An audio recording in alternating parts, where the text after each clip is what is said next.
Hello everyone, welcome to Helm of Science. So it's been a long since we met. In the previous chapter, we have done some important chapters of chemistry. Today's class will be basically focused on one of the important chapter of class 9, and that is atoms and molecules. So let's get started.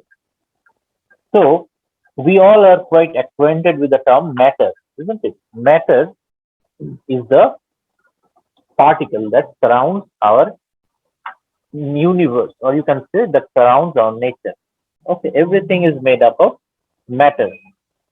Now, in the ancient times, some scientists observed, or rather, they suggested that if we go on dividing a matter at one stage, one stage will come where we won't be able to divide the matter or the particles. Okay.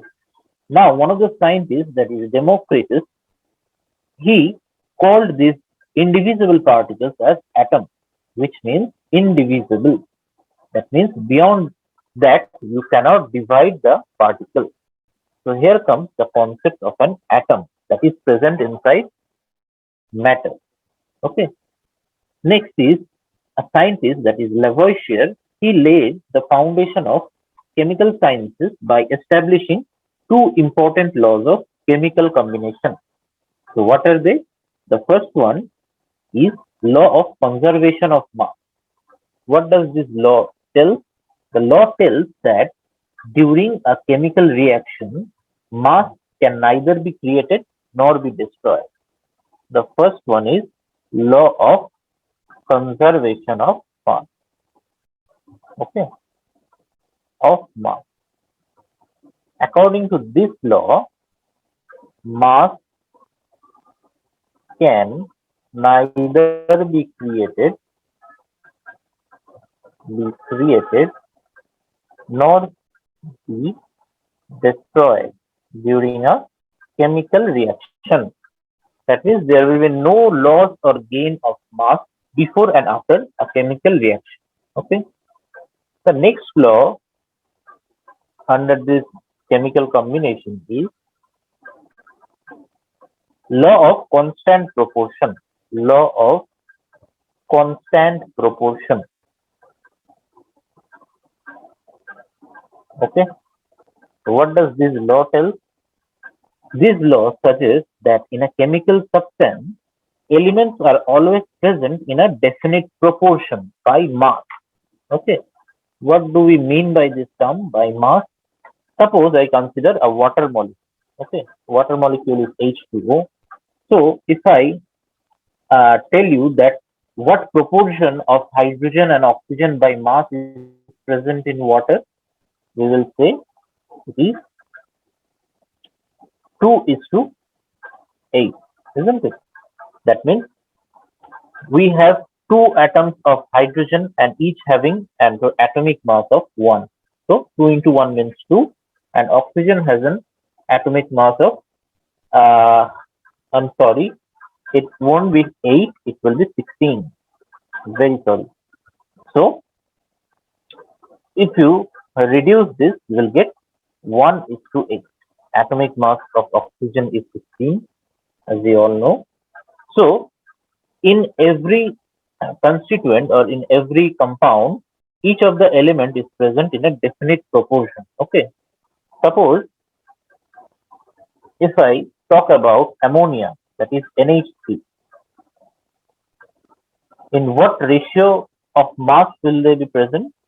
Nitrogen has an atomic mass of 14 and 3 hydrogen atoms are present, so it will be 14 is to 3. So by these examples, we can get a clear idea that the elements of these compounds are present in a definite proportion. This is what is stated in this law. Okay. Next, there was a scientist known as John Dalton. He was the first scientist to provide the basic theory about the nature of matter. Right? He called the name atom as the smallest particles of matter. That is, it is indivisible. Okay. And thus he provided some postulates in his theory, which is known as the Dalton's atomic theory. Okay, what is the first theory? The first theory, he said that all matter is made up of tiny particles called atoms. That means matter is made of very tiny particles. That is atoms. They are tiny particles. Okay, tiny particles called atoms, and they participate in chemical reaction. Okay, they participate in chemical reaction. The next postulate was or is atoms are indivisible particles which cannot be created or destroyed in a chemical reaction. That we have already discussed in our law of conservation of mass. That is, an atom cannot be created or destroyed in a chemical reaction. Next postulate is atoms of a given element are identical in mass and chemical properties. Okay, that means if I consider an atom, that is hydrogen, a molecule hydrogen, it composed of two atoms of hydrogen. Now both the hydrogens will have the same chemical properties and they will have the same mass. Okay, so this is what's stated in postulate 3. Postulate 4 is atoms of different elements have different masses and chemical properties. Suppose I consider it as HCl. So of course there are two different atoms, so they will have different masses and different chemical properties. Like the mass of chlorine is 35.5 and that of hydrogen is 1. So 1 is to 35.5. Okay. Now atoms combine in the ratio of small whole numbers to form compounds. This is simply explained in our law of constant proportions. Okay, this is one of the examples. The last one is the relative number and kinds of atoms are constant in a given compound. That means for a given compound like such as ammonia, NH3, the number of and kinds of atoms are constant. That means the number of atoms are two. One is nitrogen and hydrogen, and the kinds of atoms are also constant. So these were the 6 laws or postulates that Dalton has provided in his theory of atomic structure. Okay. Next, we will have to discuss about atom. What is an atom? Okay. So what is an atom? Atom is basically the building block of matter. Okay. In simple terms, we call it as building block of a matter. Okay. That means matter is made up of small blocks which we term as atoms. For a simple example, if we build a huge building or an apartment, what we will require? We will require bricks, cement, sands, and all those things. So we can say that those cements or those bricks, sands, they are behaving as a building block for that huge building. So, like that example, every matter is made up of very small particles or blocks which we term as atoms. Okay. Now, different atoms will have different sizes. According to their sizes, they will have, according to their chemical properties, they have different sizes. Suppose I'm giving a small example, you will find it in your books also. Atom of hydrogen. What is its size? Its size is 10 to the power minus 10 meters. Okay. But if I consider, suppose a grain of sand, okay, atoms of a grain of sand, it will be much greater than that of hydrogen. Its value is 10 to the power minus 4 meters. Okay. So, by these two examples, you can differentiate that on the basis of sizes, atoms may be different. Different matters or different compounds or substances have different atoms and they have different sizes. Okay. Now, a term is there that is atomic radius. Atomic radius and atomic size are synonymous terms. Okay. Atomic radius, it is always measured in nanometers. Nanometers. What is this nanometers? Nm. Nanometer is equal to 1 nm is equal to 10 to the power minus 9 meters. This you have to remember very carefully. Okay. This is the relation between a nanometer and a meter. Okay. That means you can imagine how small this value or this unit is. Nanometer. It is equal to 10 to the power minus 9 meters. So you can imagine how small this unit is. We will move on to some examples where we will learn how to represent this element. Okay, suppose for hydrogen, how will we symbolize this? Hydrogen is symbolized by simply H. Okay, next, if I talk about aluminium, or for that matter, you can say oxygen, how will we symbolize this thing, these atoms? Aluminium is symbolized by Al and oxygen is symbolized by O. So there is a specific rule as to how we will symbolize this atom. Now there is an organization, an international organization named IUPAC. The full form of IUPAC is International Union of Pure and Applied Chemistry. Now this is an organization which approves the names of these elements, symbols and units. Okay. So you can see that every element, while we are symbolizing it, the first letter of a symbol is always written in capital letters, isn't it? The first letters are always represented in capital letters. Okay. And most of the time, the second letter is written as a small letter, that is lowercase cast. Okay. That means the second letter is represented in the small letter.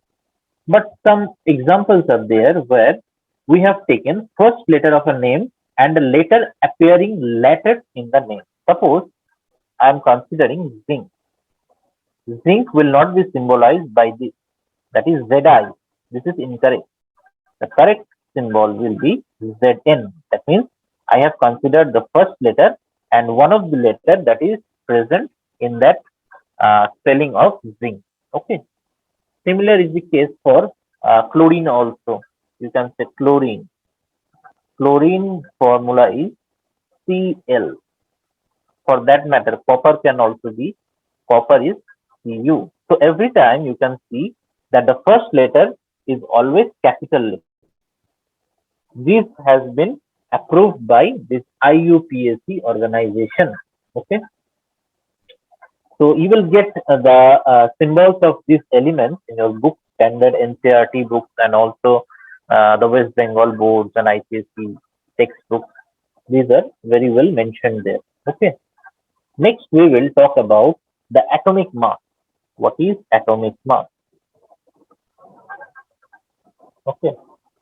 Atomic mass is the mass of an atom. The actual mass of an atom is represented or is termed as atomic mass. Suppose we are considering carbon. What will be its atomic mass? Its atomic mass is 12. Hydrogen, its atomic mass is 1, isn't it? If I consider, suppose, oxygen, oxygen's atomic mass is 16. For nitrogen, is 14, and so on. Now, talking about atomic mass, there is a specific unit which again has been approved by IUPAC. And what is its unit? Unit of atomic mass. Unit of atomic mass is AMU. This is A for atomic, M for mass, and U for unit. Okay. This is the unit of atomic mass. Okay. But in recent times, it is now written as small u only. This u represents unified mass. Okay. Unified mass. This is the modern abbreviation of AMU. Okay. So how will we represent the mass of hydrogen? We will write it as 1U. Carbon as 12U. Oxygen 16U. Nitrogen 14U. In this way, we will represent the atomic masses of elements. Okay. Again, you will get a chart about all these atomic masses in your standard books. And if I talk about atomic mass unit is basically the mass of 1 by 12 of the mass of one C12 atom. That means the mass of a C12 atom divided by 12 will give you the atomic mass unit of an atom. Okay, this is the general formula of AMU. Okay, so this is all about atoms. Next, we move on to the molecule. Molecule. So again, we at first have to know what is a molecule. Now, molecule is generally a group of two or more atoms. Okay, that means molecule is a collection of two or more atoms that are chemically bonded together by some attractive force. Okay, they are chemically bonded via some attractive force. Okay, now molecules, they can exist as molecules of elements or molecules of compounds. Now, what are molecules of elements? Molecules of elements, molecules of elements, this is basically those molecules that constitute same type of atom. Same type of atom. Okay. We can consider, suppose oxygen. If I consider about oxygen molecule, how will I write? I will write O2. That is 2 in the subscript. Similarly, I can write N2. Okay. These are molecules of a particular element having same type of atom. Now, there are few examples where you will know. At first, I am discussing about a term that is atomicity. Okay, what is atomicity? Atomicity is nothing but the number of atoms that constitute a molecule. That is equal to its atomicity. Suppose oxygen and nitrogen, they are consisting of two atoms of each of them. So we can call it as diatomic. They are diatomic molecules. Okay. Why diatomic? Because their molecules contain two atoms. Next, if I consider, suppose phosphorus. Phosphorus exists as P4. So how will I call it? It will be tetraatomic. Okay. That means four atoms are connected.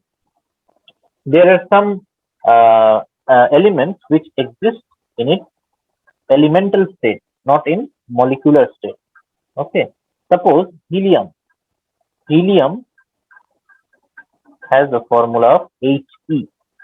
That means there are only one atom. There is only one atom of helium. So we will call it as monoatomic. Mono means one. That means only one atom of helium is present. Hence we call it as monoatomic. So based on atomicity, we can divide the molecules or the elements as diatomic, monoatomic, tetraatomic, triatomic, and polyatomic. Poly means many, many atoms. Those will be termed as polyatomic molecules. Okay. Next, we will discuss about molecule of compounds. What are molecule of compounds? Molecule of compounds. Molecule of compounds, basically, they are they contain atoms of different elements that are joined together in a definite proportion. Okay, that means different atoms they join together to form a new compound, and they are arranged in a definite proportion. Suppose I am writing about H2O. So how is H2O formed? H2O is made up of hydrogen and oxygen. And how are they arranged? They are arranged in a definite proportion 1 is to 8 by mass, isn't it? We have discussed about this in law of constant proportion. Similarly, if I talk about CO2, that is carbon dioxide. Carbon dioxide is made up of carbon and oxygen. Okay. So again, it will be arranged in a definite proportion by mass. So if you reduce this, you will get 3 is to 8. So it is arranged in the ratio of 3 is to 8 by mass. Okay. So molecules can be made up of same atoms that we call molecules of elements, or it may contain different atoms that are joined together by some definite proportion by mass. We will call it as molecules of compounds. Okay. The last topic that we will discuss is ion. Ion. What is an ion? Ion basically are charged species. Okay. Charged species. Charged species are called ion. Okay. Now, the charged species, that is, these ions, may consist of a single charged atom or a group of atoms that have a net charge on them. Okay. Now, if an ion having positive charge will be termed as cation. Cation. Cation. While an ion having negative charges, it will be termed as an anion. Anion. Okay. Suppose we are taking an example.